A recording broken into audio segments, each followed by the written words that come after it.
Assalamualaikum warahmatullahi wabarakatuh. Kami dari kelompok pertama ingin menjelaskan tentang perancangan sistem informasi pemasaran produk di toko Kita Jaya. Sebelumnya perkenalkan dari kelompok 1, yaitu di samping kanan saya Fedriaranda dengan NIM 2522018. Saya Sadar Martua Holongan Siregar dengan NIM 2522010. Saya Ali Rahman dengan NIM 2522032. Saya Pada Sibuan dengan NIM 2522012. Saya Anak Farizi NIM 2522001. Baik, sebelumnya kami ingin menjelaskan dulu tentang perancangan sistem informasi pemasaran di toko Kita Jaya ini, di mana perancangan sistem ini dilakukan karena sistem informasi ataupun pemasaran di toko Kita Jaya ini masih manual, di mana seorang sales akan melakukan pemasaran produk secara langsung kepada customernya, langsung menuju ke lapangan tersebut. Kemudian adapun tujuan dari perancangan sistem ini sangat banyak sekali. Bagaimana tujuan, kemudian manfaat dari sistem tersebut, bagaimana maintenance dan lain sebagainya. Ikuti video kami pada penampilan kali ini. Sekian dari kami ucapkan Assalamualaikum warahmatullahi wabarakatuh. Saya Sadar Martua Holongan Siregar dengan NIM 2522010 ingin menjelaskan tentang perancangan sistemnya.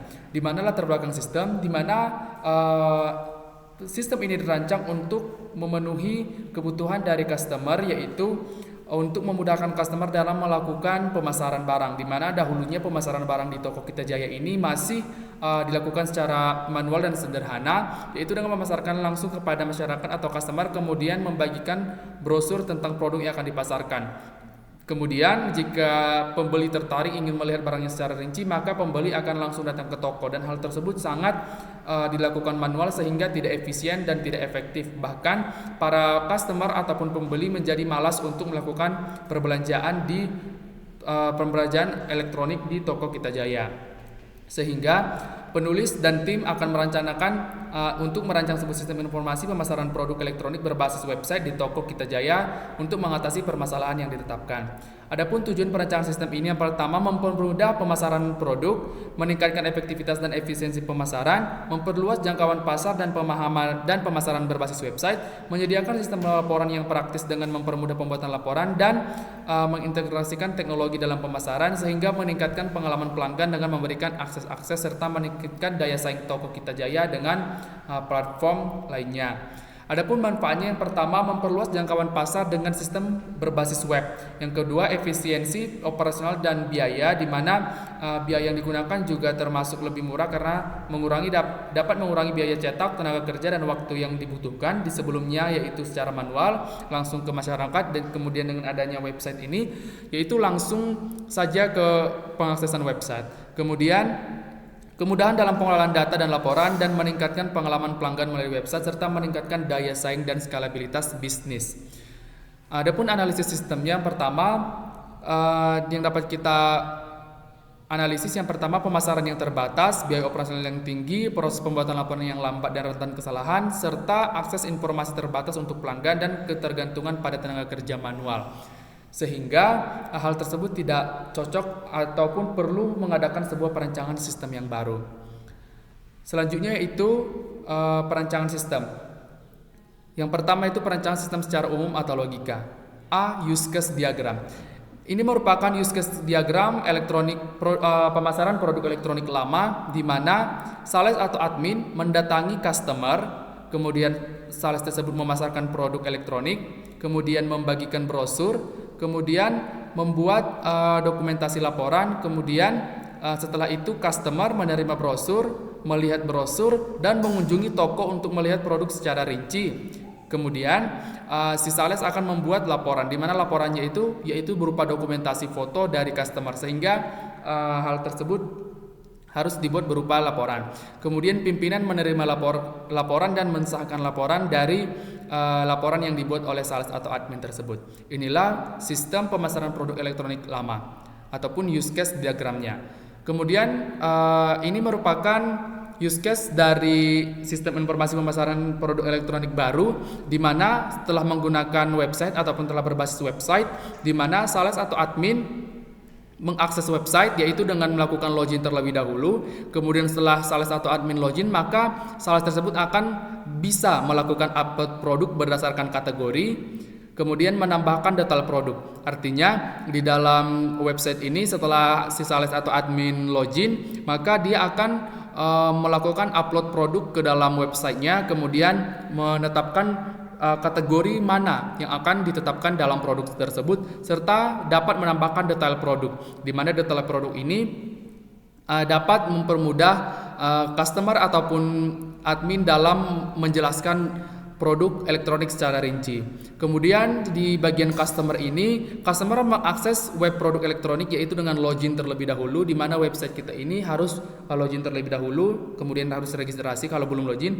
Kemudian setelah itu maka customer dapat melihat produk berdasarkan kategori. Artinya customer tersebut dimudahkan dengan dapat mengakses produk-produk tersebut berdasarkan kategori yang diinginkan. Misalnya kategorinya itu apakah furniture dan lain sebagainya, terserah customer tersebut dalam melakukan pemilihan di dalam website kita ini. Kemudian selanjutnya customer dapat melihat rincian produk di dalam website seperti harga, detail barang dan lain sebagainya. Kemudian bahkan customer dapat melakukan pemesanan produk. Setelah itu maka customer bisa log out atau keluar dari sistem. Selanjutnya si admin dapat membuat laporan, di mana laporan tersebut ini dibuat berdasarkan kunjungan dari customer ataupun barang yang dipesan ataupun produk yang dipesan oleh customer tersebut, di mana laporan ini dapat dibuat secara dengan sistem sehingga lebih mudah. Kemudian logout. Sedangkan pimpinan menerima dan mensahkan laporan dari laporan yang dibuat oleh si sales atau admin tersebut. Jadi itulah penjelasan tentang use case diagram dari perancangan sistem pemasaran produk elektronik di toko Kita Jaya. Nah, sekarang masuk kepada activity diagram, yang mana kita masuk pada admin. Admin melakukan sebuah proses login. Jika gagal login, proses akan berhenti. Jika berhasil login, lanjut ke langkah berikutnya, yaitu mengakses website. Admin mengelola sistem melalui website, lalu upload produk berdasarkan kategori. Admin mengunggah produk sesuai kategori tersedia, lalu masukkan detail produk. Admin menambahkan rincian produk, lalu admin juga membuat laporan. Admin membuat laporan berdasarkan data yang ada.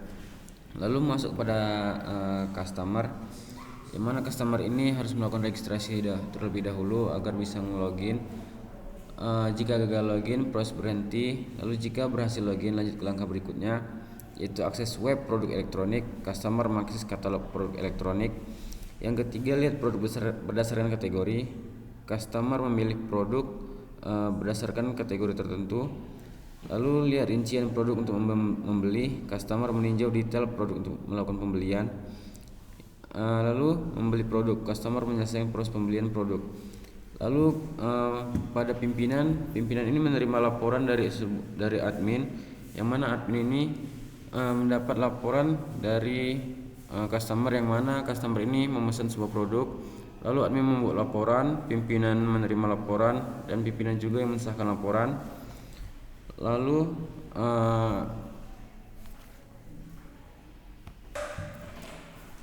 baiklah, di sini saya pemateri selanjutnya. Perkenalkan, saya Fedriaranda dengan NIM 2522018. Di sini saya akan menjelaskan tentang sequence diagram, di mana di sini terdapat sequence diagram tentang sistem informasi pemasaran produk elektronik di toko Kita Jaya.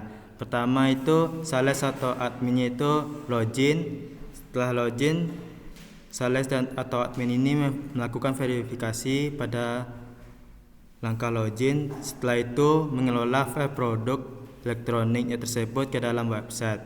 Setelah dikelola, si admin ini menyimpan file produk itu di database.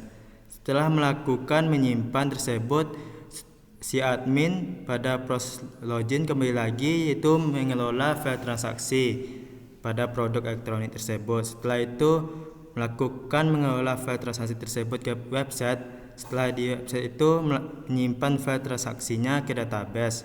Setelah disimpan di database, melakukan pencetakan laporan, itu pada langkah laporan. Selanjutnya, setelah laporan dicetak, si admin atau sales logout dari website tersebut.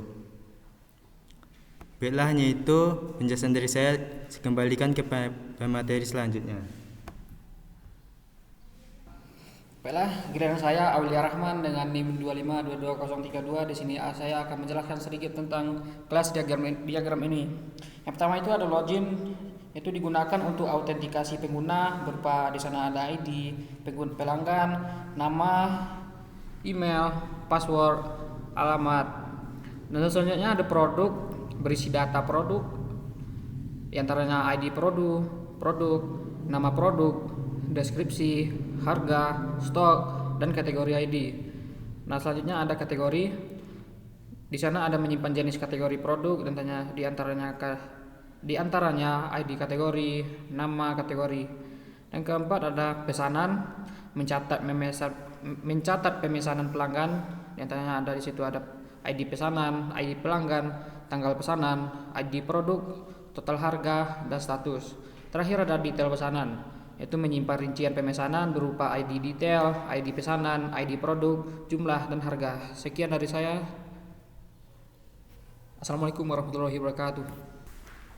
Baik, saya Sardan Martu Holongan Siregar dengan NIM 2522010 akan menjelaskan tentang objek diagram, di mana di objek diagram ini merupakan bagaimana antara objek-objek tersebut dapat berinteraksi, di mana di admin ini ataupun di database admin yang pertama yaitu si admin login melalui username dan password, kemudian dia dapat melakukan akses terhadap produk. Misalnya produk yang dimasukkan adalah K001, maka ID produknya adalah K001, nama produknya adalah kulkas, deskripsi kulkas 2 pintu 150 watt, harga 2.500.000, kemudian stoknya 20 dan kategori ID-nya 01. Kemudian ini juga memiliki interaksi dengan kategori produk, di mana jika 01 maka nama kategorinya adalah alat pendingin, yaitu alat pendingin masuk ke dalam produk kulkas.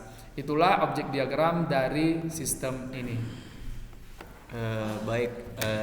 Saya Renal Farizi NIM 2522001. Di sini saya akan menjelaskan tentang perancangan database dari website yang kami rancang. Pada database ini terdiri dari database kategori, produk, detail pesanan dan pesanan serta pelanggan.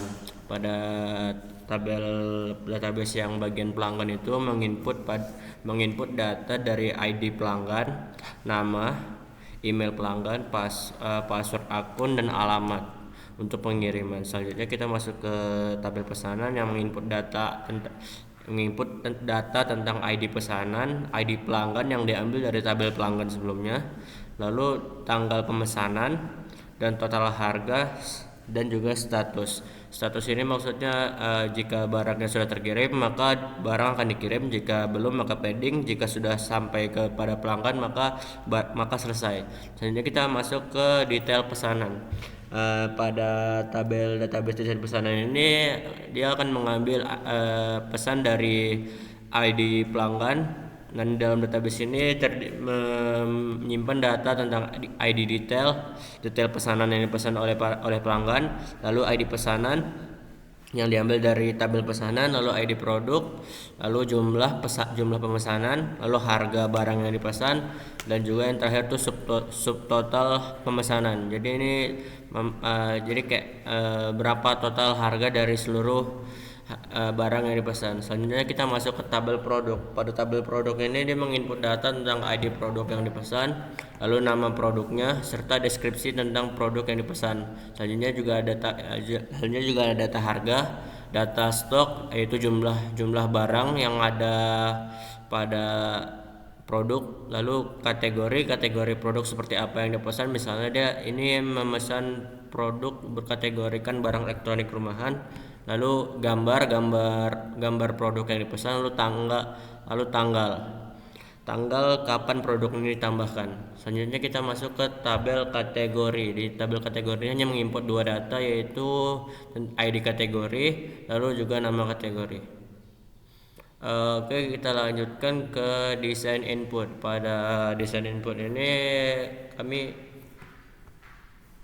selanjutnya saya akan menjelaskan tentang desain input. Nah, ini merupakan desain input yang dimiliki oleh admin. yang dimana pada desain input ini admin dapat menginput beberapa data dari produk yang akan dipasarkan seperti nama produk, deskripsi atau penjelasan tentang produk, harga produk, jumlah atau stok produk, lalu kategori produk ini masuk kategori apa. Lalu juga admin juga bisa memasukkan gambar produk, yaitu pada kolom gambar admin dapat mengklik tombol browse untuk memilih file gambar yang ada pada komputer admin untuk menjadi dokumentasi gambar produk ini. Lalu ketika semua data sudah terisi, maka admin dapat mengklik tombol tambah produk untuk memasukkan seluruh data tadi ke daftar produk. Lalu untuk melihat produk itu sudah terdata atau belum, admin dapat mengklik tombol lihat daftar produk untuk mengakses apa saja produk yang sudah ditambahkan.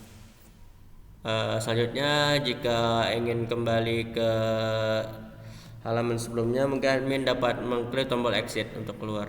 Mungkin sekian dari saya silakan kepada pemateri selanjutnya. Baik, saya Fedri Aranda dengan NIM 252218. Di sini saya akan menjelaskan lagi tentang desain output, yaitu tentang desain output laporan pemasaran produk elektronik Kita Jaya. Di sini terdapat beberapa kolom. Yang pertama kolom nomor, yaitu disimbolkan dengan X2 yang menunjukkan alokasi karakter sebanyak 2 digit. Contohnya yaitu 01, 02, 10 dan seterusnya. Dan selanjutnya ada kolom kode barang. Selanjutnya kode produk.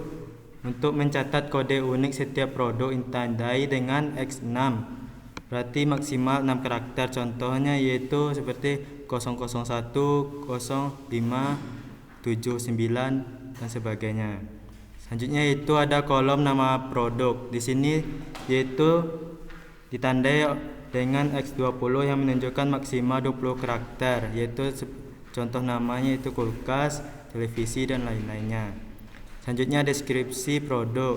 Di sini memasukkan karakternya itu maksimal yang harus dimasukkan 50, boleh kurang juga. Di sini adalah penjelasan dari nama produk.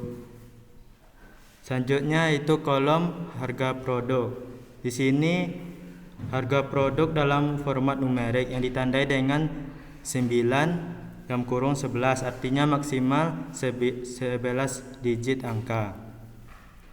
Selanjutnya kolom stok produk. Kolom yang menunjukkan jumlah stok barang, sama seperti kolom harga, ditandai dengan 9 dalam kurung 10 menunjukkan maksimal 10 digit angka. Yang terakhir yaitu kolom kategori produk. Di sini ditandai dengan X20, yaitu menunjukkan maksimal karakternya 20 karakter. Selanjutnya di sini terdapat keterangan tambahan yaitu lokasi dan tanggal. Di sini lokasi dan tanggalnya Bukit Tinggi 22 Desember 2024. Ini menunjukkan lokasi dan waktu pembuatan laporan. Dan terdapat juga tanda tangan pimpinan. Kolom kosong di bawahnya ditunjukkan untuk tanda tangan pimpinan. Hanya itu penjelasan dari saya kembalikan ke pemateri selanjutnya. Baik, kembali lagi bersama saya Sadar Martuaulangan Siregar yang akan membahas tentang struktur program, di mana struktur programnya yaitu yang pertama menu utama web, di mana di menu utama web ini kita dapat melakukan entry data, laporan pemasaran, dan keluar. Misalnya entry data ini kita dapat memasukkan data produk, kategori produk, bahkan data pesanan yang telah dilakukan. Kemudian kita juga dapat melakukan laporan pemasaran seperti membuat laporan produk, laporan kategori, dan laporan pemesanan. Kemudian yang terakhir kita dapat keluar dari struktur program ataupun dari aplikasi web yang kita buat. Ya, di sini saya ingin menjelaskan tentang implementasinya. Yang pertama, aplikasi yang digunakan platform website berbasis web untuk pemasaran produk yang dapat diakses oleh pelanggan secara online. Yang B, database management system atau DBMS, MySQL atau PostgreSQL untuk menyimpan data produk, transaksi dan laporan penjualan. Yang C, bahasa pemrograman PHP untuk pengembangan sisi server, HTML, CSS dan JavaScript untuk pengembangan sisi front end. Yang D, framework Laravel untuk PHP untuk mempermudah pengembangan dan pengelolaan aplikasi. Lalu yang E, web server Apache untuk hosting dan pengelolaan server aplikasi. Yang F, software development tools Visual Studio Code atau PHP Storm untuk pengembangan aplikasi dan Git untuk kontrol versi. Yang kedua, langkah-langkah untuk pembuatan aplikasi yang akan dirancang. Yang A, analisis kebutuhan, mengidentifikasi dan menganalisis kebutuhan fungsional dan fungsional dari sistem, seperti fitur pemasaran, pengelolaan produk, pembuatan laporan, dan antarmuka pengguna atau UI.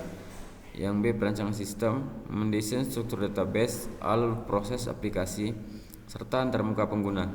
Yang C, pengembangan front-end, mengembangkan tampilan website menggunakan HTML, CSS, dan JavaScript, memastikan desain responsif dan mudah digunakan oleh pelanggan.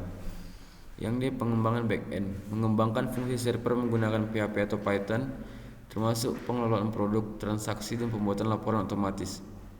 Yang E, integrasi database, membuat struktur database untuk menyimpan data produk, pelanggan, transaksi, dan laporan. Yang F, pengujian sistem, melakukan pengujian fungsionalitas dan uji coba sistem untuk memastikan aplikasi berjalan sesuai dengan yang diharapkan. Lalu yang G, deploying, mengupload aplikasi ke server web dan memastikan sistem dapat diakses secara online oleh pelanggan. Baiklah, saya akan melanjutkan materi selanjutnya, yaitu maintenance. Ada dua maintenance. Yang pertama ada sosialisasi sistem dan juga ada perawatan sistem. Teman, saya akan jelaskan dulu sosialisasi sistem. Yang pertama itu adalah pelatihan pengguna, yaitu memberikan pelatihan kepada admin toko dan staf pemesanan agar mereka tahu cara menggunakan aplikasi, mengelola produk, membuat laporan, dan berinteraksi dengan pelanggan. Yang kedua itu adalah sosialisasi kepada pelanggan, yaitu memberikan informasi kepada pelanggan tentang fitur baru di website seperti akses produk, pembelian online, dan layanan pelanggan. Yang terakhir ada dokumentasi sistem, yaitu menyediakan panduan tertulis agar pengguna dan tim pengelola paham cara kerja sistem. Maintenance yang kedua yaitu perawatan sistem. Yang pertama, pemantauan sistem, yaitu memberikan sistem secara rutin untuk memastikan semuanya berjalan lancar, termasuk server, database, dan kecepatan website. Yang kedua itu adalah perbaikan dan pembaruan sistem, yaitu memberikan masalah atau bug dan menambahkan fitur baru agar sistem lebih fungsional dan sesuai dengan kebutuhan bisnis. Yang ketiga itu ada keamanan sistem, yaitu melakukan audit keamanan secara berkala untuk melindungi data dari ancaman cyber. Yang terakhir adalah backup data, yaitu melakukan pencadangan data secara rutin untuk memastikan data dapat dipulihkan jika terjadi kerusakan. Berikut adalah poin-poin yang semua poin ini Assalamualaikum warahmatullahi wabarakatuh. Sekian presentasi dari kelompok 1. Kami mengucapkan Assalamualaikum warahmatullahi wabarakatuh.